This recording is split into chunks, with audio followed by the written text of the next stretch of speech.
All right, people of Earth. So, day, I believe, 26. Coming to the end of our thingamabob. I wanted to show you what happens when you change the audience in your meta ads. See that? See that? Dip.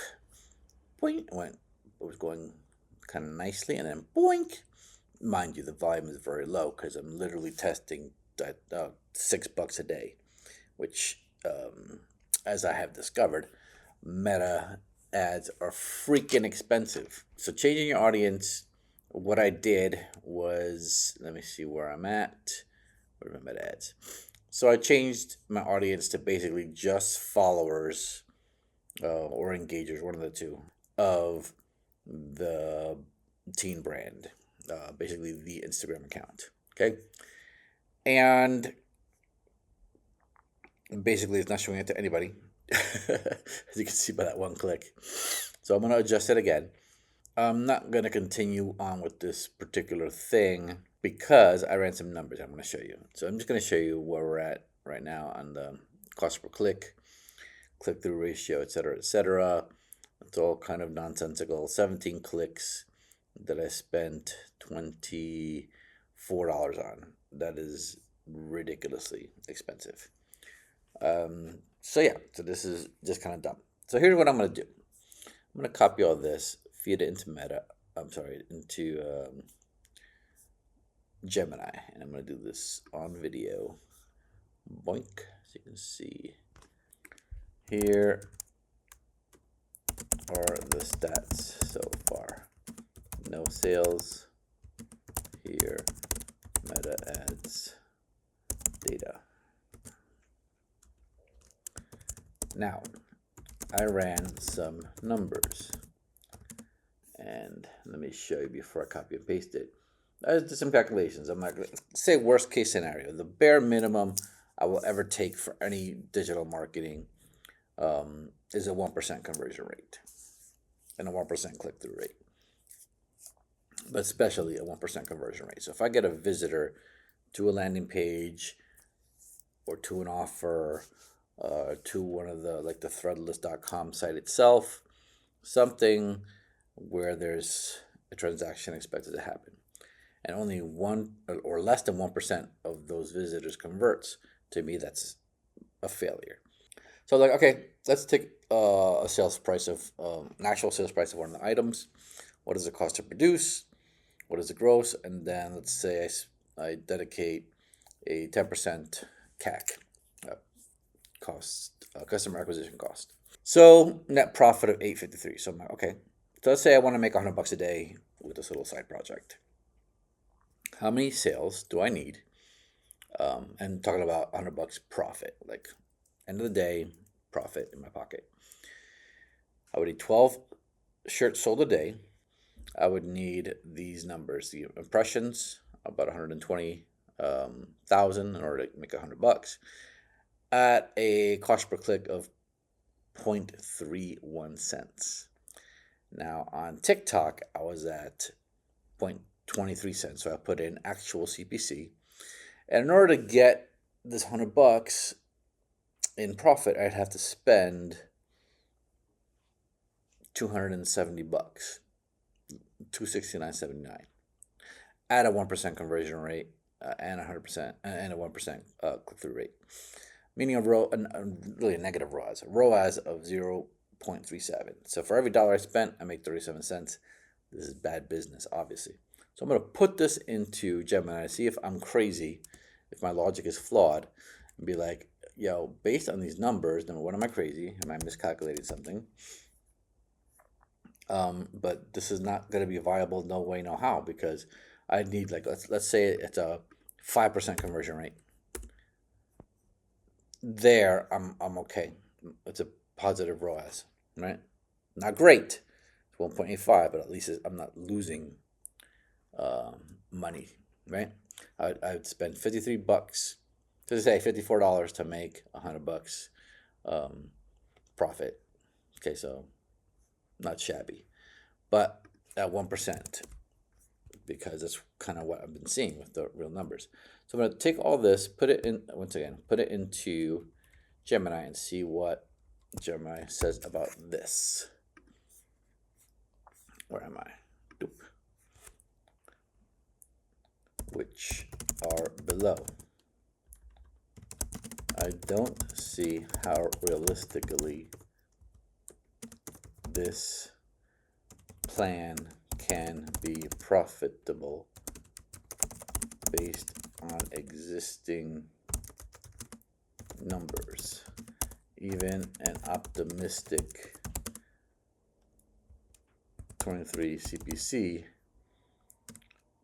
means I am underwater. So is this plan just ridiculously flawed? And we should pivot away from ads right now and only focus on either organic or a totally different product entirely. And let's see what we get. Your analysis is correct. Okay. This was never a direct response campaign. True. The first one was. The glow up planner was direct response. This is branding. So I'll give it to that. So let's see. Primary challenge, low profit margin. The goal is not immediate ROAS. The plan is not flawed. Your evaluation metric is. The no sales result after $17 of spend is an expected outcome for this strategy. It does not signal failure. Gemini is being optimistic and nice to me. It confirms the initial hypothesis that this product does not convert cold traffic instantly. Correct. The goal of the $6 ad spend is to replicate your previous organic success at a larger scale. So the objective here is to use the ad budget to create a new, heavily engaged asset that can generate delayed sales long after the campaign ends. True. The plan does not change. Here are the next steps based on the data. Declare a winner. Yes. Okay. Bada beam, bada boom. I didn't tell her that I changed the audience. Pause the loser, consolidate the budget, execute the strategy, and measure correctly. Okay, so 7 to 10 days after the campaign is concluded. So, okay. Let the winning ad run until the full budget is spent. The goal is to maximize engagement, likes, comments, shares, and reach to build the social proof. All right. So I reframed my thinking a bit because it is true that we had pivoted from a direct response to a brand building kind of awareness, kind of a almost like a hybrid of organic with a little bit of paid brand awareness to see if, we are hitting different triggers and building want over a while. So I see what it's saying. But the upshot is, what I really need to do is just spend a couple $100 testing different things. Probably like $500 is probably what I'm going to end up spending over the next, month or two. Because I really want to figure this out. I know I've ranted the other day that I cannot stand TikTok, and as a consumer, I hate it. But maybe as a marketer, I need to put away my biases and just see those cost per clicks and CPMs were pretty attractive compared to this. So maybe I spend a little bit there, see what I do, But basically, I'm in testing mode and continuing to figure out what other products I can launch, what other micro businesses I can do, because that's kind of the game I'm playing. Launch a bunch of these things and all kind of different verticals, because that's I find it interesting. So it's personally interesting. I don't look at it as a chore or a task to try to find pain points in the market and present a solution or figure out some kind of creative thing and see if people buy it. Yeah, that's kind of what I like to do. So I'm going to tweak the audience, test something else, keep the ads running, and see what happens. So after I stopped recording, I remembered, hey, I was going to run this through ChatGPT and put Gemini and ChatGPT against each other, as I usually do, where I get really good results. And I did that. And my ChatGPT, like, it's getting almost cult-like. Um, it's a long story. There's a backstory to this, what I'm going to say here.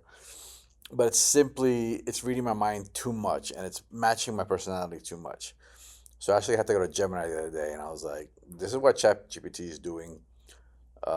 It's getting a little bit cult-like. It's agreeing with me too much. It's really dialing into my personality, and I don't like it. I don't like the fact that I don't feel like I can trust what it's saying, because it's almost like it knows what to say to me to get me to do what it wants. So I don't like that. I don't like to be cyber controlled like that. Even though human beings do it to me all the time, right? Ads, politicians, people that want something. I'm sure you've experienced this in your own life. Somebody wants something from you, they're going to manipulate you and tell you what you want to hear. So ChatGPT's been getting that way. So I have been kind of like tempering it with going to Gemini, saying, "Hey, ChatGPT said this," and Gemini is a little bit more rational. Not is it rational? Yeah, I guess it's a little bit more rational and less. It's a little bit more standoffish, and a little bit more conservative, I would say. Whereas ChatGPT is kind of like me, which is like wants to go, go, go, kill, kill, kill. Let's conquer the world. So why did I say that? Because I'm going to take this advice that ChatGPT has just given me with a grain of salt. But I do agree with its basic premise. So I put in everything that Gemini spat out that I just showed you guys into ChatGPT. And what I asked it was, okay, is there any validity to what Gemini says here? Should I keep running ads? Here are the stats so far. No sales. Here are the meta. Okay.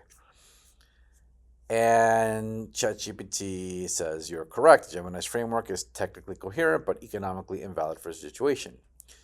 Because I was like, okay, I'm just going to run through another $30 of ad spend to do what exactly? Whereas I could buy a subscription for a month to something cool. Or $30 in API calls or something else, rather than, like, I know literally there's not going to be any sales from this particular campaign. And what I liked, what ChatGPT says is, you're not a funded startup burning investor cash to build brand equity. You're running lean, aiming for immediate profitability or fast iteration. That is exactly what I'm trying to do. Okay? A delayed ROI strategy assumes you can afford upfront ad losses. The product is sticky enough to generate trailing sales organically. You're tracking post-campaign attribution with high fidelity. None of this holds in your current operating model. So it's like it's as if Gemini is a kind of a hoity-toity assistant marketer, and ChatGPT is like this Lamborghini level marketer dude. It reinforced that my math is correct. At 23 cents CPC, your CAC is nearly 30 times what it needs to be. So you can't brand build your way out of a fundamentally flawed unit economics problem. Agreed. So I want the numbers to work from the get-go. For this particular project, and for what I'm doing. I'm trying to build these little micro businesses, but each one has to be profitable. I don't have $100,000 to, like JetGPT says, to build brand equity. It's ridiculous. Da da da da. And here was the main thing which got me to really agree with what ChatGPT says, is the opportunity cost. Every dollar wasted on threadless ads is a dollar not spent testing a dollar info product funnel, a high margin digital planner, a gamified AI subscription lead magnet. These give you 80% plus margins plus trackable lifetime value. So the plan is shut off ads, redirect budget, and focus to high margin, directly trackable products. And I think it's got to be stuff that I kind of control, rather than Threadless, I do have analytics, so I can kind of see them. And I think on sales, I do get the email, so I can build a list. But generally, things that I can build a list off of, I think is what I need to focus on. Prioritize offer testing and organic content that drives owned asset growth, email, SMS community. Terminate the campaign. So that's what I'm going to do. I have had the most success always in my entire life with organic. That means face to face networking, going to events, and on social, like just providing interesting things. And sometimes people find it interesting and they contact me. So that organic thing is where I live. The whole like mass market advertising, you know, Madison Avenue, Ogilvy. I'm it's too new to me. I've never really explored it. Never really invested a whole lot of money into it.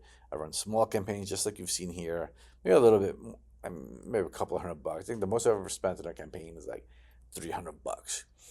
Um, and I wasn't, and again, it wasn't trying to sell um, a like a pack of gum, what I consider this a like a stimulus response thing. It's all more or less branding, or a lead form, to build an email list, something like that. That's what I've used social media ads for, and Google ads. I think I've tried with shirts, and I did get a few forms filled out. But as you can see, I'm not the expert on running um, paid ads. So I'm going to continue with my original kind of strategy of put out organic content and back up the winners with some ad spend. And that's going to be what I'm going to do.